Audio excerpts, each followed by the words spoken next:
Hello and welcome to the Video Age. My name is Sean and I am your host on this podcast about things we are nostalgic for and things we are excited to be nostalgic for in the future. Oh boy, welcome to our Spring Cult Fling. We are bringing in spring the only way we know how, through ritualistic chants and acts. We don't care what god you want to worship as long as you do it in a cultish kind of way. So this is a Spring Cult Fling, and we are kicking it off with 2019's Midsommar, directed by Ari Aster. I got a little on the roll of Midsommar, Ari Aster. Midsommar, Ari Aster. Florence Pugh, Jack Reynard. Wilhelm Blomgren, Will Porter. William Jackson Harper. Elora Terosh. Archie Medaki, Henrik Lerkenofred. Isabel Grill. Kind of see, you didn't know what the fuck I was just saying, did you? So this is 2019's Midsommar, directed by Ari Aster, and it is starring Florence Pugh, Jack Reynor, Wilhelm Blomgren, and Will Porter, Will Poulter,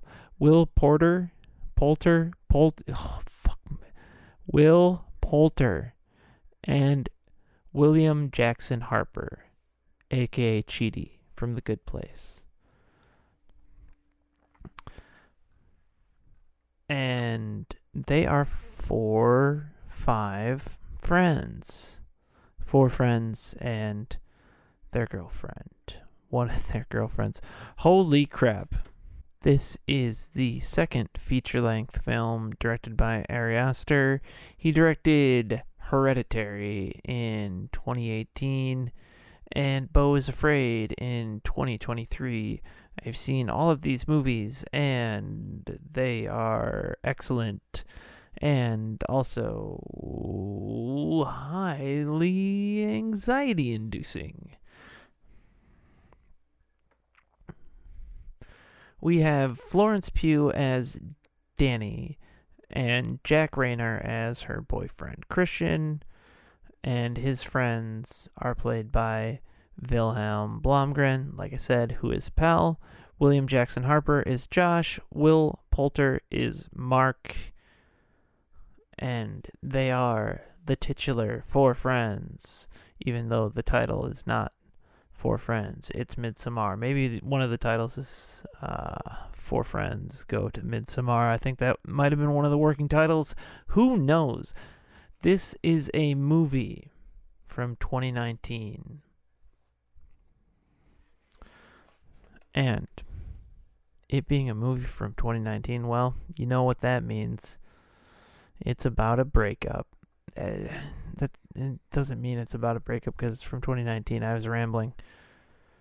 Ari Aster said this movie is about a breakup, and it kind of feels like it because that is the plot of this. The boyfriend,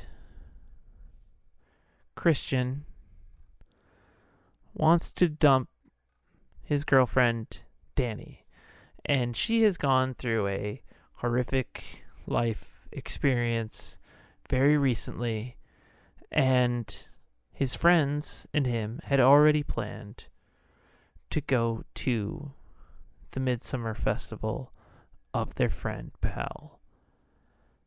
And they've agreed to go and take her. And what could possibly go wrong at their Midsommar adventure? Maybe some weird culty shit? Maybe some magical shit? Who knows? It's Midsommar. Ari Aster's movies are amazing, and I do love them, but they're movies that are hard for me to get through. But I mean, once I get into it, it strangely locks in, but it's a lot, especially The scenes in this are crazy, especially if you are on psychedelics like they are in this. Like, going through emotional trauma is enough, and then experiencing ego death and getting outside of yourself and feeling the raw emotion that everybody else is feeling. This movie is crazy. I can't believe how much I love this movie.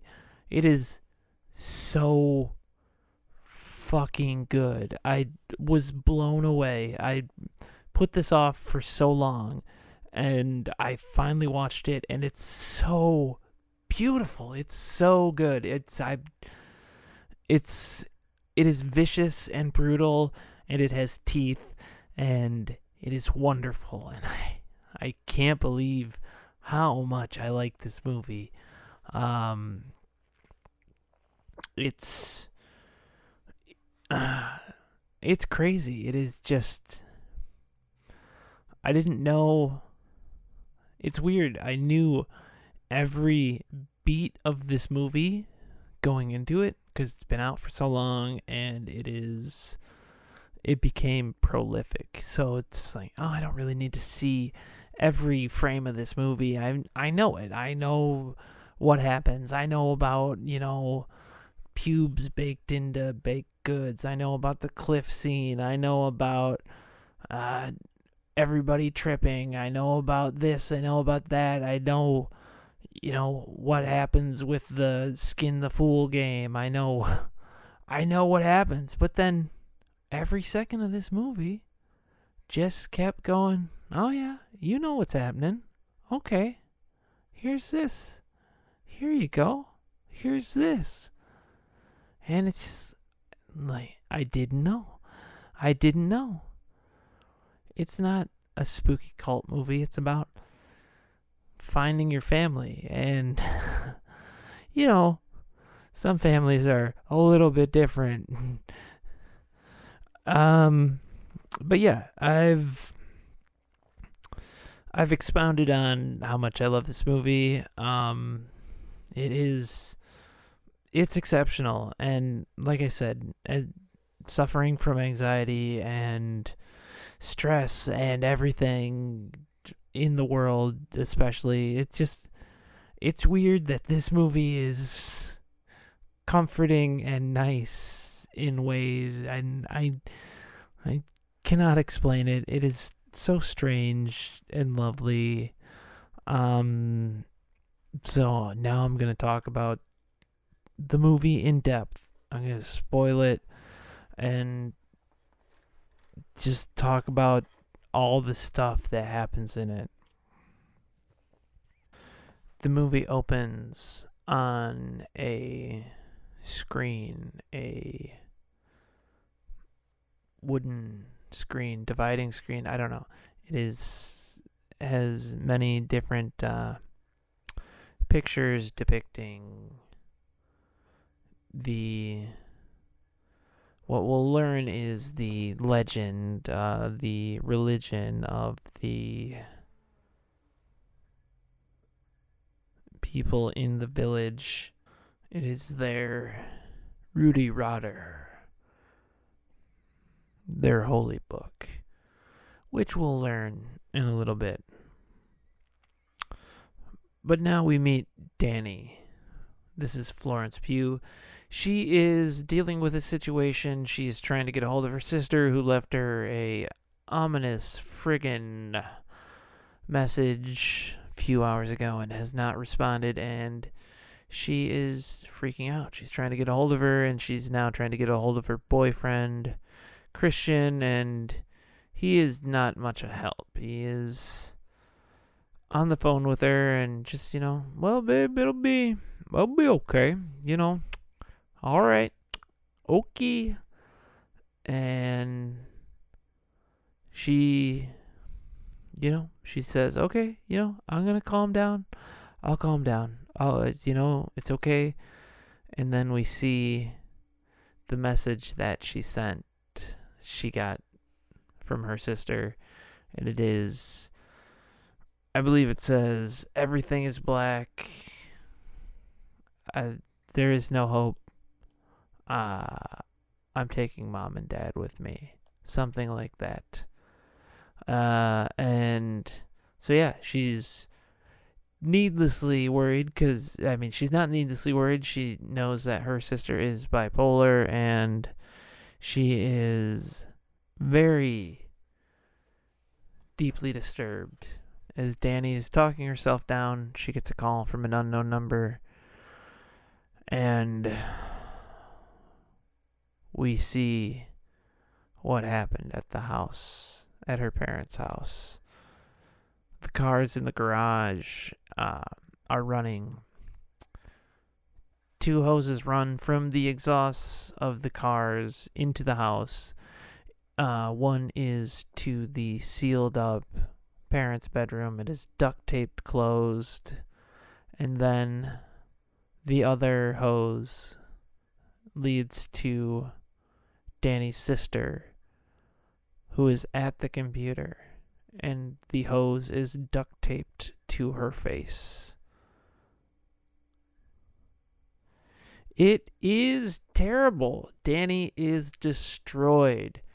And her boyfriend, Christian, is not helpful. He has wanted to get out of the relationship for a while. And when she called after receiving the news, he was kind of just, ugh.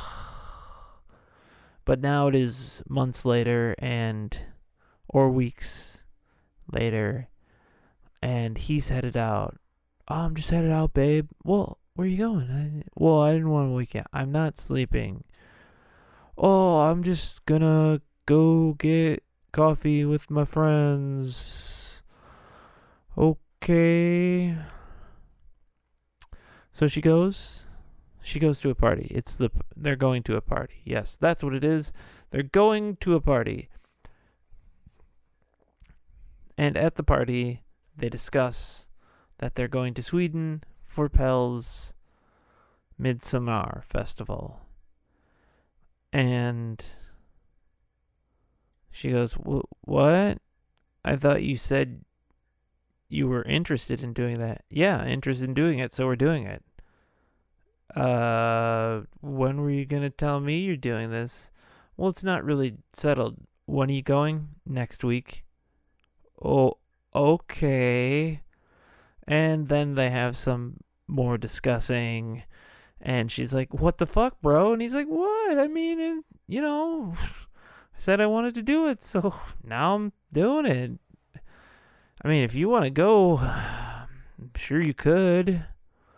And then he goes and meets up with his friends later, and she comes with, and he gets in first. He's like, listen, I told Danny that she could come with us, but she's not going to come, obviously, because her fucking family just died, obviously, so she's not going to come with us, but just humor her, but she's not going to come.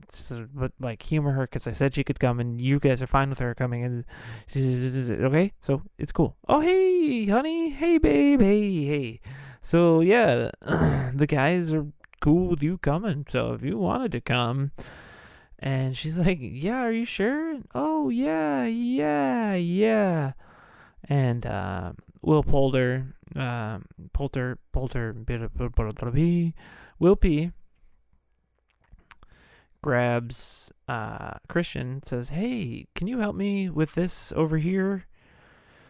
And Danny sits down and begins to talk to Pell, and then Josh gets up and leaves because he doesn't want to talk to her. Everyone except Pell gives her the cold shoulder, and Pell is actually really excited that she wants to go, and he wants to, talk to her, and he's very welcoming, and he's like, when I was young, my parents died too, and she cannot handle it. She runs out, and this is one of the times where they use this effect where she runs out of this scene into another scene, into the bathroom of the airplane that is taking them to the Midsommar Festival. Midsummer Festival. Midsummer Festival. Midsummer Festival. Midsummer Festival. Midsummer.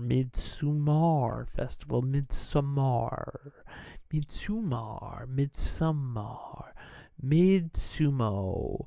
Mid-size sumo. Get it today, folks.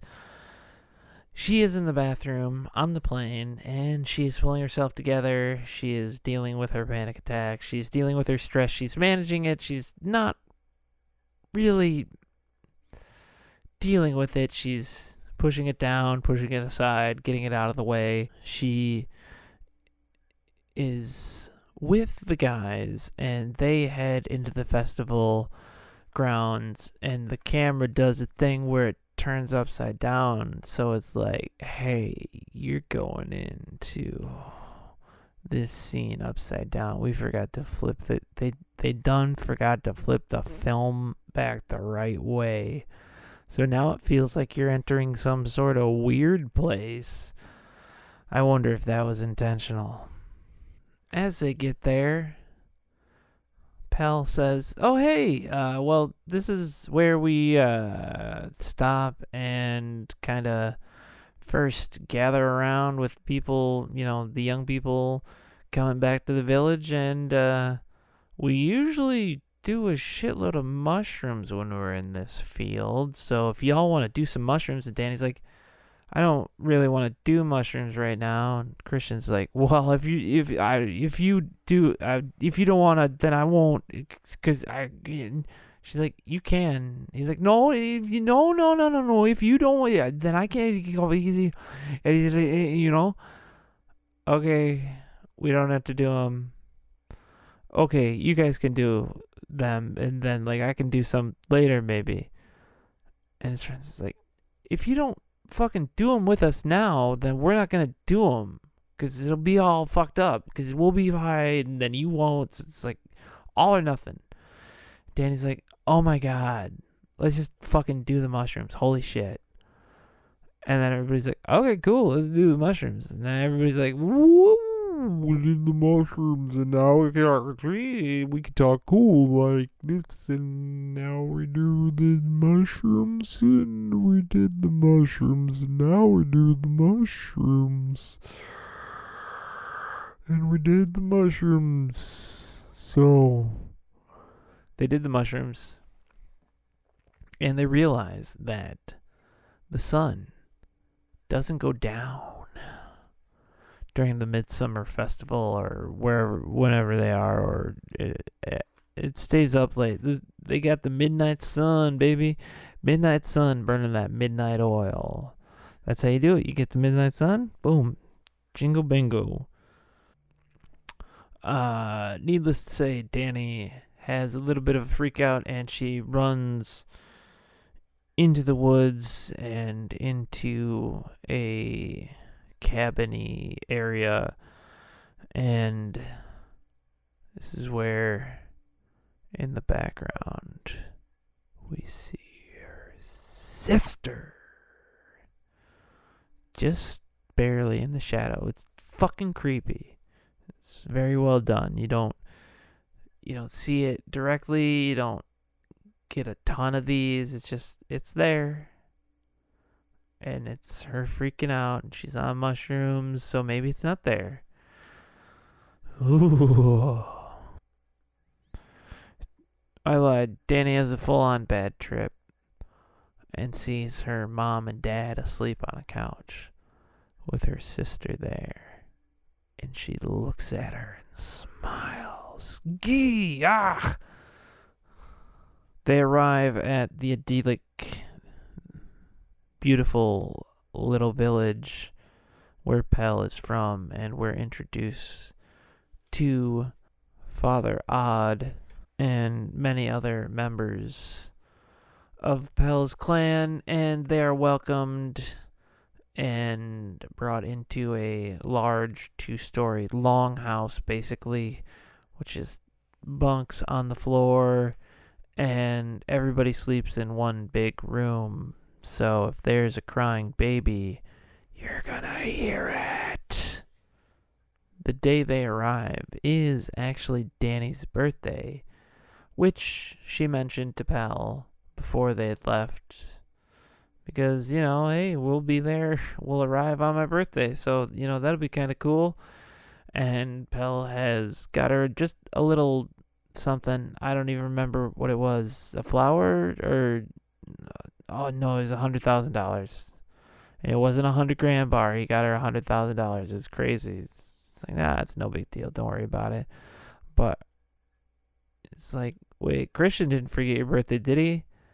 No, I'm sure he's planning to do something eventually. He just hasn't done anything or mentioned it or really even looked at me, all day. But, it's cool.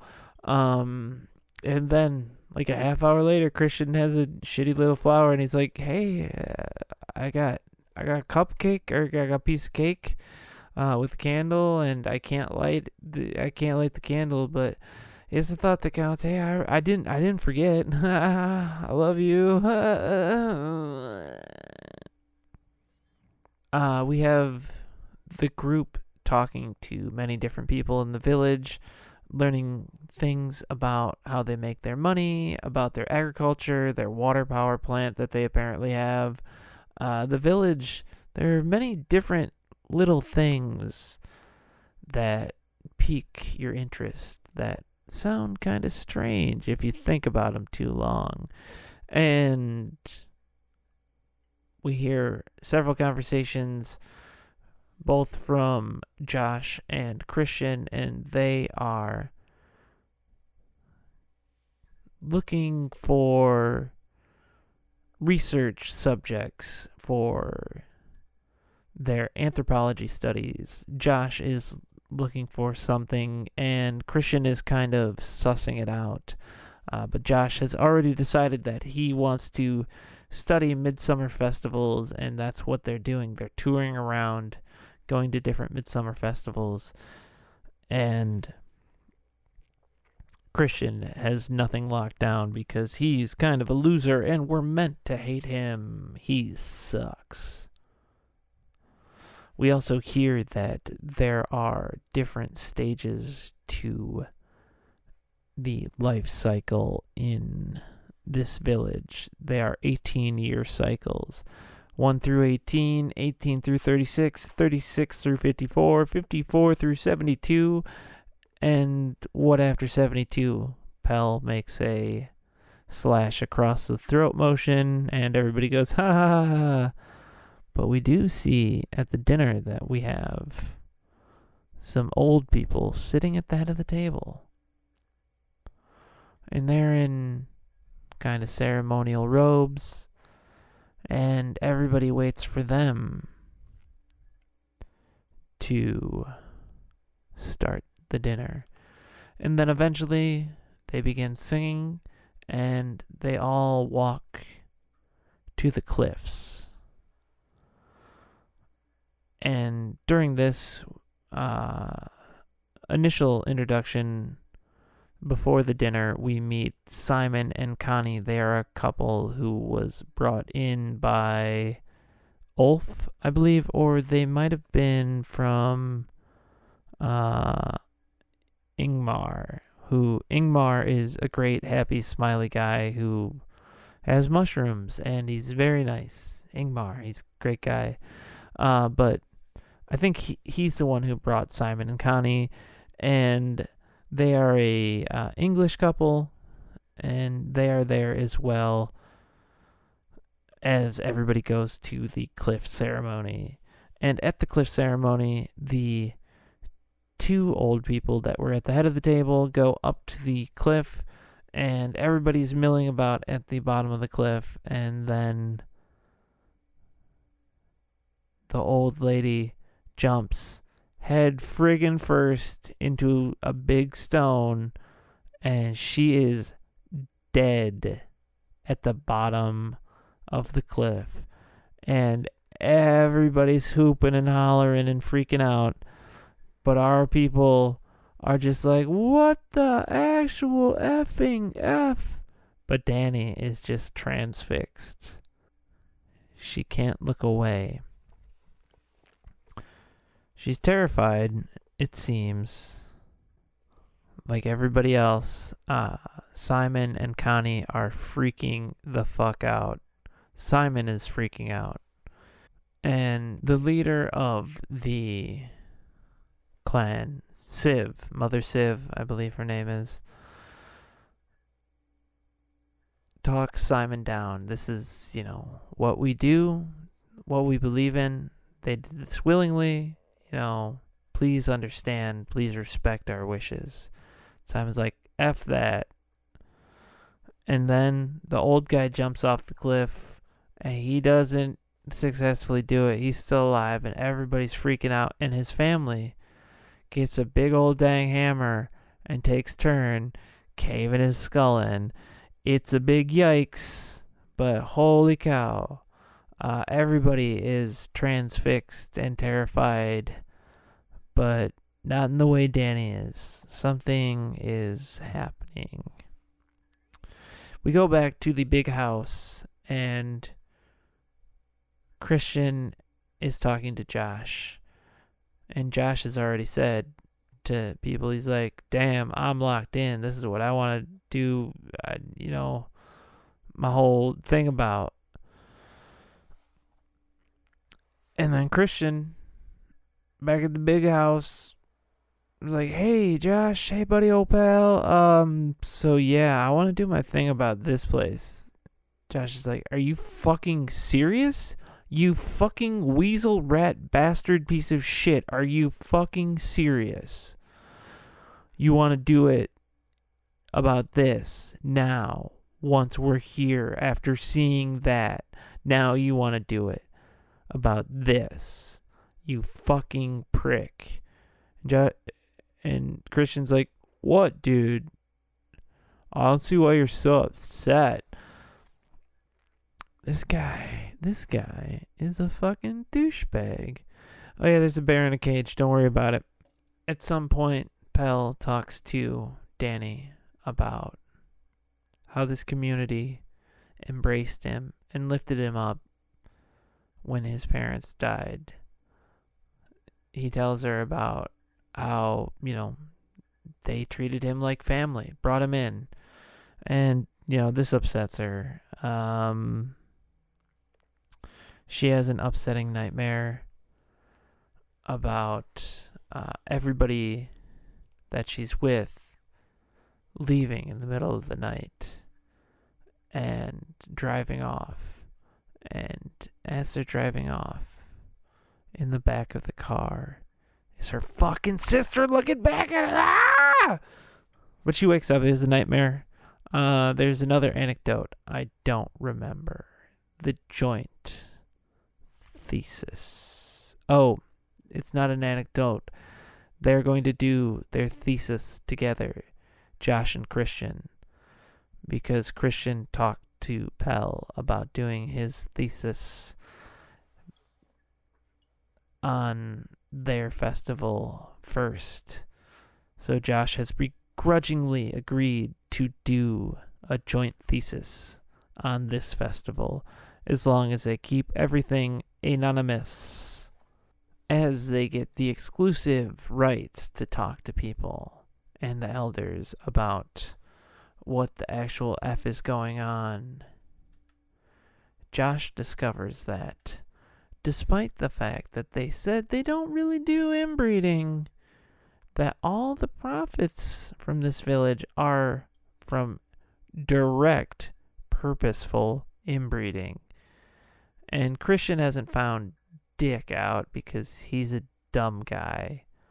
Josh has learned that the Rudy Rotter is made by a inbred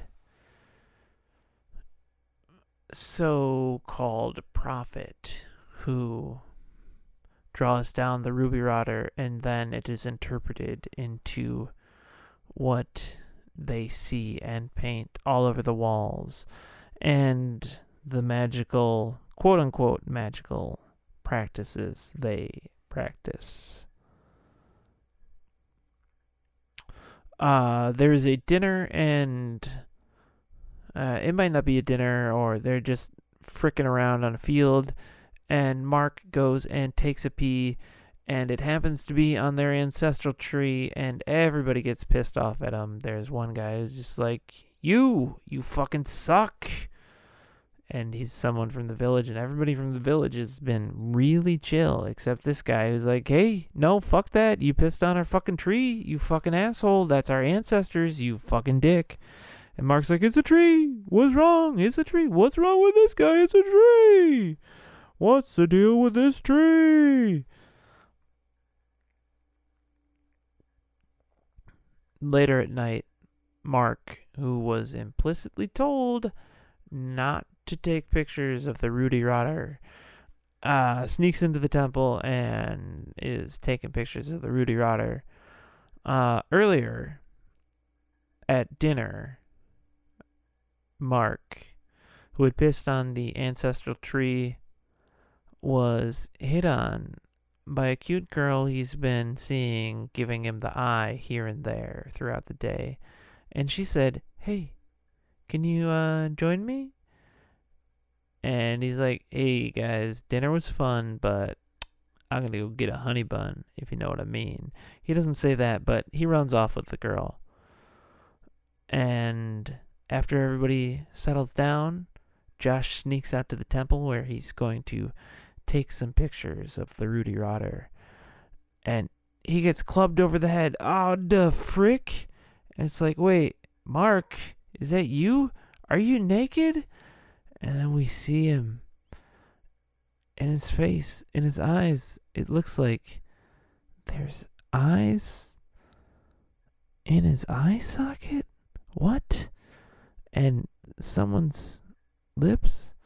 It's like it's his flesh. It's like someone skinned the fool. Mark is knocked unconscious. And we don't know what happens after that. It's the morning, and no one's seen Simon and Connie since the other day. Simon was taken to the train station, supposedly, and Connie's a little upset, because he didn't friggin' tell her? What? That seems like bullshit. And, well, hey, we'll take you to the train station too, no problem. And so, she was taken to the train station too, supposedly. And no one's seen them since yesterday. Well, they got taken to the train station. I don't know. I got research to do, Danny. This is me, Christian. I'm off. Where's Josh? I don't know. Maybe he's still butthurt about, me getting this good idea for my thesis. Okay, whatever, dickbag. What about Mark? He's probably still doing that girl. Well, pal, what do you think? I don't know. Everything seems fine to me. Hey, do you want to come to the dance competition? You just had to take some drugs. Okay, cool. So Danny goes to a dance competition where they're going to crown the May Queen. And all you have to do is drink this drink, which is drugs, and dance around. And it's great. They're dancing around. They're getting fucked up. And it's weird. And at one point, Danny is talking to the girl who brought her into the dance competition, and she starts speaking Swedish to her. And Danny goes, I don't speak Swedish. It's like, and the girl she's talking to goes, you don't need to speak Swedish. We have dance. And then they run into each other, and the girl she was talking to falls down, and Danny realizes she's the last one standing. She's the May Queen now. She's been crowned the May Queen. So everybody has to worship her now, and she is in charge. So they have a big dinner, a huge dinner, celebrating her, the new May Queen. Everybody is festooned in their greatest, most wonderful celebratory robes, and she is in a dress made of flowers, and she looks not the happiest. She's got a big frown, and it's facing down. But as she picks up her knife, everybody else picks up their knife. And as she picks up her fork, everybody else picks up their fork. And as she cuts her food, everybody else cuts their food. And Christian is sitting there looking glum and dumb. And he's getting the eyes from someone. Maja. She's been giving him the eyes this whole time.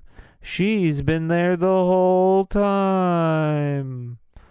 Giving him the eyes, putting red stuff in his drink, and pubes in his meat pie. She wants this guy.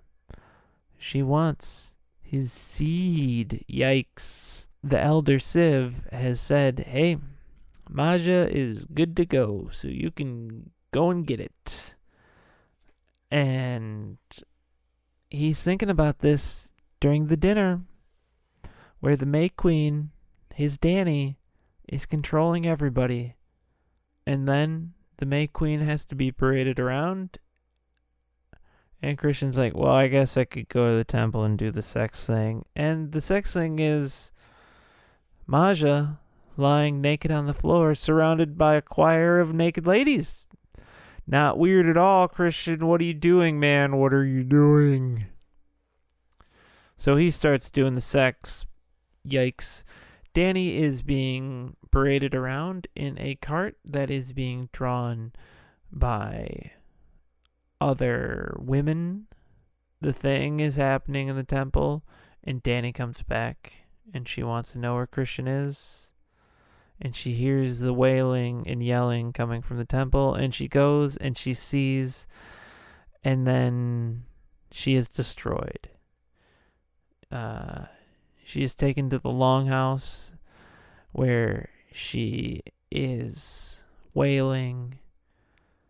She is gutturally letting everything out. And there is a room full of women echoing her, matching her. It's crazy. It's beautiful. It's powerful. I don't know. But once she gets through that, we see Civ again. She is talking. She's saying that the ceremony will end and 9 must die. We've already had 4 from Josh, Mark, Connie, and Simon.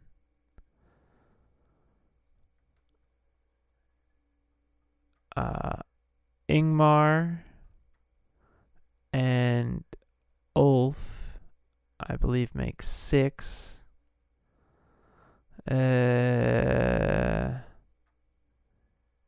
There's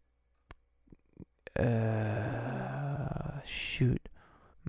I don't know all 9, but Danny has to pick the last one. It's either super nice guy from the village or Christian. Super nice guy that everybody loves, that's a cool guy, or Christian.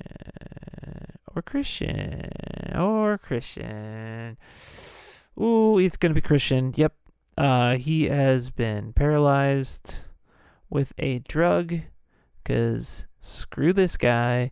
And you know that bear? Well, there's a family that's butchering it right now and carving out its insides so they can sew Christian up into it and put him in the bear costume and put him in the temple building that they've been building this whole time that they weren't allowed to go into, that has all the sacrifices in, and those sacrifices are gonna be burned.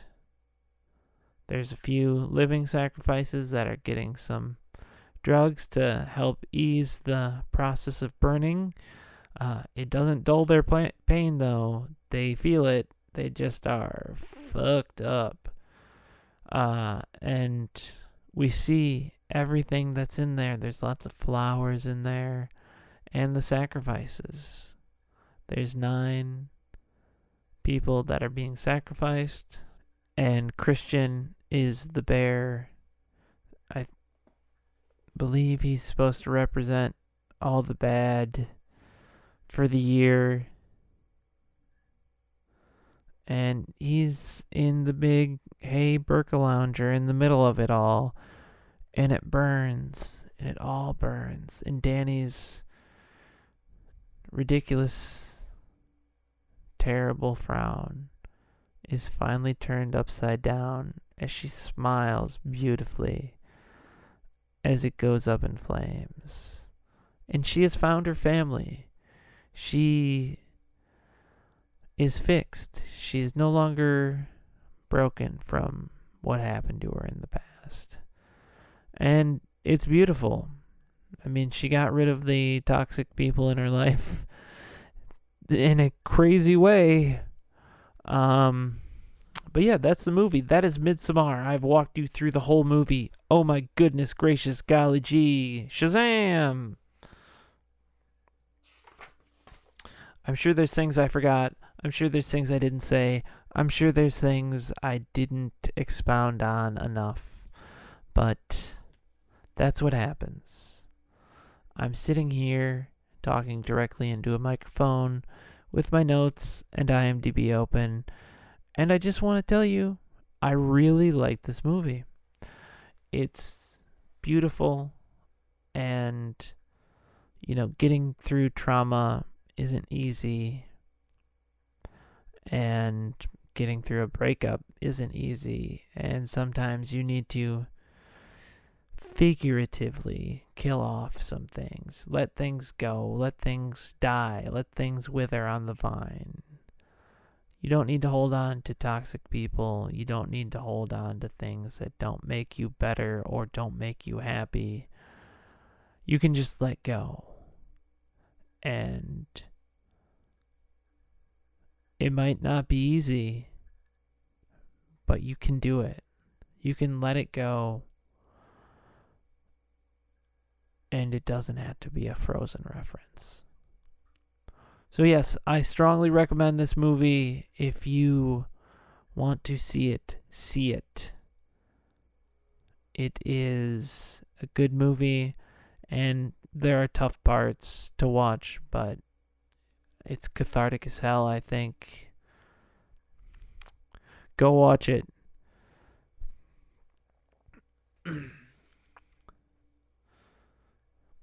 All right, that's the movie. Like I said, that's the movie, and that's the movie. Next week, we continue our Spring Cult Fling with Mandy. And I have a friend on that episode. I have my friend Greg from the podcast Johnny and the Greg. Oh my goodness, we're going to talk about Mandy and how he thought it was a different movie, but he still watched it anyway because he's a good friend, and we have some thoughts, and we have a discussion about that. Join our Patreon. Go to thevideoage.com. Thevideoage.com. That's where you can find our Patreon. Get in there. $5 a month gets you access to our extra episodes and early access to the upcoming episodes up to a week early. Oh my God, get in there now. Thevideoage.com. So until then, I am your host. My name was Sean, and I am going to be gone because I'm going back in time. Gotta go back in time. Gotta go back in time. I'm going to hop in this DeLorean and drive to my time portal. Just kidding. The portal's right here. Bye.